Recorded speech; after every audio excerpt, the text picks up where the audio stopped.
महाराष्ट्रात गेल्या काही दिवसांत झालेल्या अवकाळी पावसानंतर आता उन्हाचा कडाका भयंकर वाढला आहे. मुंबईसह आसपासच्या परिसरातील तापमानात प्रचंड वाढ झाली आहे. या वाढत्या तापमानामुळे नागरिक हैराण झालेत. भारतीय हवामान विभागाने संपूर्ण राज्यासाठी हीट अलर्ट जारी केला असून नागरिकांना भर दुपारी घराबाहेर न पडण्याचं आवाहन केलं आहे. पुढील 3 दिवसात राज्याचं तापमानात 2 ते 3 अंश सेल्सिअसने वाढ होण्याचा अंदाज वर्तवण्यात आला आहे. मुंबई, ठाणे, रायगड आणि रत्नागिरी यांसारख्या किनारपट्टीच्या भागात कमाल तापमान 34 ते 36 अंशाच्या दरम्यान असलं तरी हवेतील आर्द्रतेमुळे उकाडा अधिक जाणवत आहे. दमट हवामानामुळे अंगाची लाहीलाही होत असून रात्रीच्या वेळी ही उकाड्यापासून दिलासा मिळताना दिसत नाही आहे. मुंबईसह कोकण किनारपट्टीवर हवामान उष्ण आणि अत्यंत दमट राहण्याचा अंदाज आहे.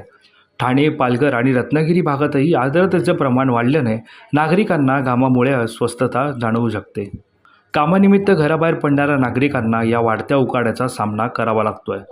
घराबाहेर पडताना छत्री किंवा संपूर्ण चेहऱ्यास स्कार्फ बांधून उन्हापासून स्वतःचं संरक्षण करत प्रवास करावा लागतोय. शिवाय अनेक आजारांना सामोरं जावं लागतंय. मुंबई आणि लगतच्या जिल्ह्यांमध्ये उष्ण व दमट हवामानाचा इशारा असतानाच महाराष्ट्राच्या अंतर्गत भागात विशेषतः मराठवाडा आणि विदर्भ विभागात उष्णतेच्या लाटेचा इशारा देण्यात आला आहे. या भागात कमाल तापमान 43 अंश सेल्सिअस ओलांडण्याची शक्यता वर्तवण्यात आली आहे. मुंबईतील राम मंदिर येथे 38.2, विक्रोळी येथे 37.2, विद्याविहार येथे 36.2, चेंबूर व वांद्रे येथे 35.8, दहिसर येथे 35.1 या भागात सर्वाधिक तापमानाची नोंद करण्यात आली आहे.